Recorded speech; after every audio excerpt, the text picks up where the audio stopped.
Journal de chasse partie 7. Déjà, j'ai envie de décrire. Les semaines passent à une vitesse folle, et les mois de même. Cela fait déjà un petit moment que je suis arrivé à El Gado, où j'ai été très bien accueilli. Les gens autour de moi sont vraiment très sympathiques et inoubliables. J'ai rejoint en grosso modo leur guilde pour commencer à affronter mes premiers monstres. À ma grande surprise, leur système de classement est RM, ce qui signifie rang maître. J'ai très vite compris pourquoi. Même si jusqu'à présent j'ai affronté les mêmes monstres, ils étaient tous plus forts que ce que j'ai affronté à Kamura. Et j'en ai déduit que les matériaux que j'en tirais étaient bien plus solides et les armes bien plus puissantes. J'ai établi ce qui semble être pour moi le meilleur des plans, que ce soit pour El Gado ou pour Kamura. Les créatures que j'affronte dans cette région étant bien supérieures aux monstres que j'affronte à Kamura, si je travaille assez bien et assez vite, je devrais avoir un équipement beaucoup plus solide et beaucoup plus offensif que ce que j'aurais pu avoir à Kamura. Et je pourrais revenir au village et mettre fin au règne de l'Ibushi et de la Narwa avant qu'ils aient pu se reproduire. J'accepte donc ma prochaine mission. Je suis arrivé RM2. On m'a annoncé que j'affronterais des monstres différents, plus puissants et peut-être même plus sournois. Une opportunité peut survenir dans les endroits les plus inattendus. Comme la folie engendre encore plus de folie.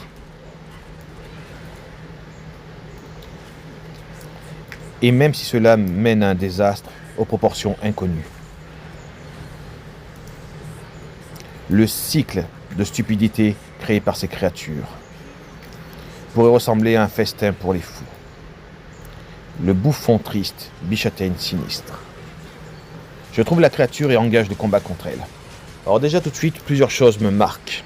Même si sa morphologie ressemble beaucoup au Bishaten classique, son comportement et son nom viennent de sa fourrure orange sanguine. Les extrémités de ses ailes sont oranges et il porte quelques touches de blanc sur la face. Ses capacités, vous les avez vues, elles sont totalement différentes. Il crache du feu déjà et balance des pommes de pin explosives. Malgré cela, sa chasse n'a pu être relatée entièrement. Elle fut courte mais intense. Faute de pouvoir vous rédiger entièrement cette aventure, je dois me rendre d'urgence à El Gado, voir l'amiral. On m'apprend qu'un chercheur a disparu, un chercheur qui a enquêté et traqué ces fameux 3 seigneurs. Plus j'entends parler d'eux, plus je me dis que leur chasse va être épique. J'en ai déjà croisé un à mon arrivée à El Gado, celui qui répondait au nom de Lunagaro. Donc soit j'irai chercher ce chasseur avant qu'il lui arrive malheur. Après quelques explorations, je finis par le trouver. Il a l'air concentré dans ses recherches et un look pour le moins atypique, mais sympathique. Il regarde dans ma direction, me questionne sur qui je suis. Vu mon équipement, j'aurais pensé que ce soit évident. Puis il me snobe totalement pour une chose qu'il a remarquée, une empreinte, je dirais.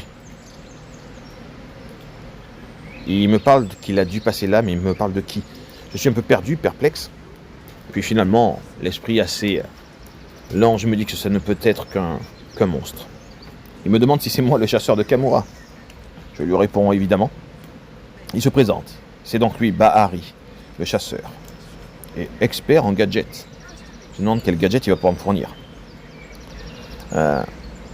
Il me fait rire par son comportement. Il me parle des Garangolm. Les Garangolm font donc partie des 3 seigneurs. Mais quand il me parle des Garangolm, ça veut dire qu'il en existe plusieurs. Les 3 seigneurs seraient donc une espèce à part entière. Le Garangolm, à première vue, est un animal pacifique, enfin une créature pacifique, un monstre, vous voulez, qui descend rarement de ces montagnes.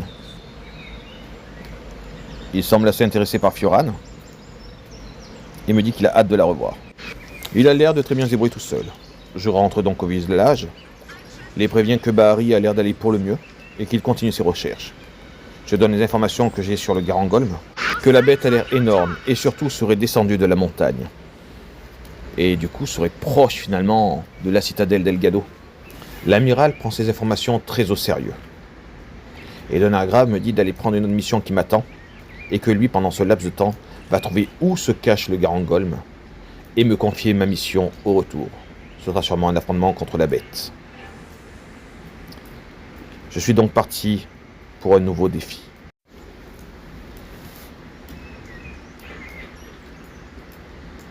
Un marais maudit se trouve à proximité.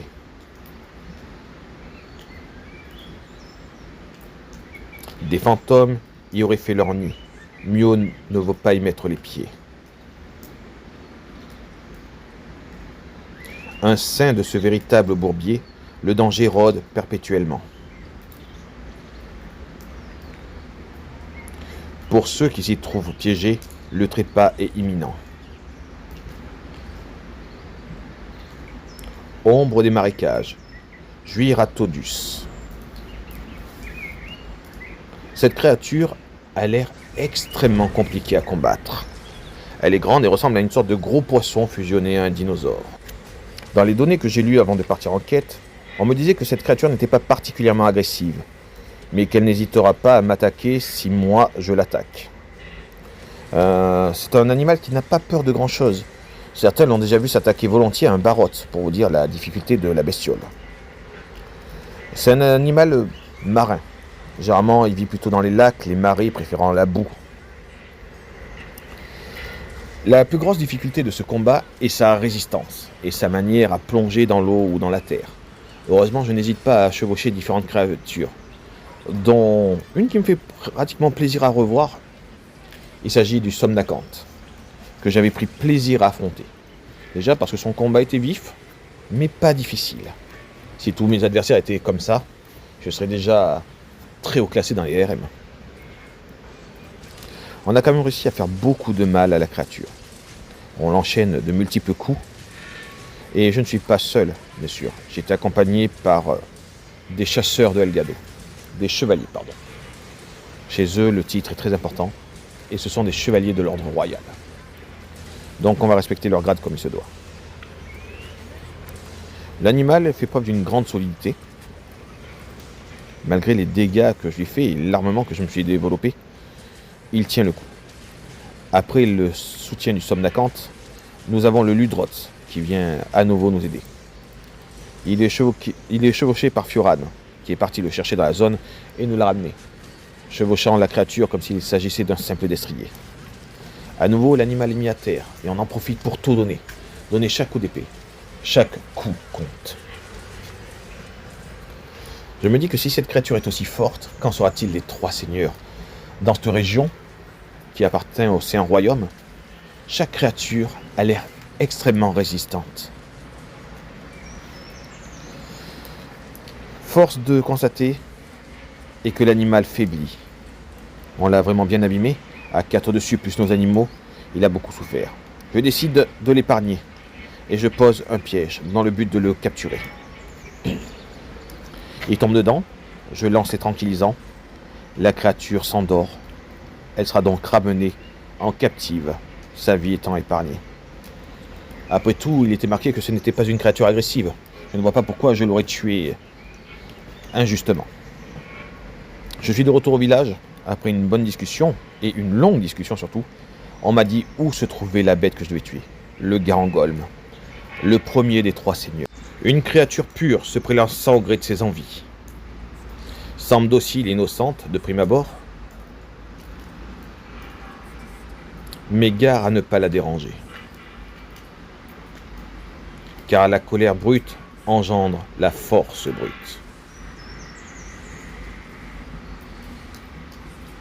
Et sa puissance croissant, sa rage suit. L'affronter, c'est courir à sa perte. Mais il est déjà trop tard pour réaliser qu'il ne faut pas prendre à la légère l'envie de cette créature. Colosse errant, le Garangolm.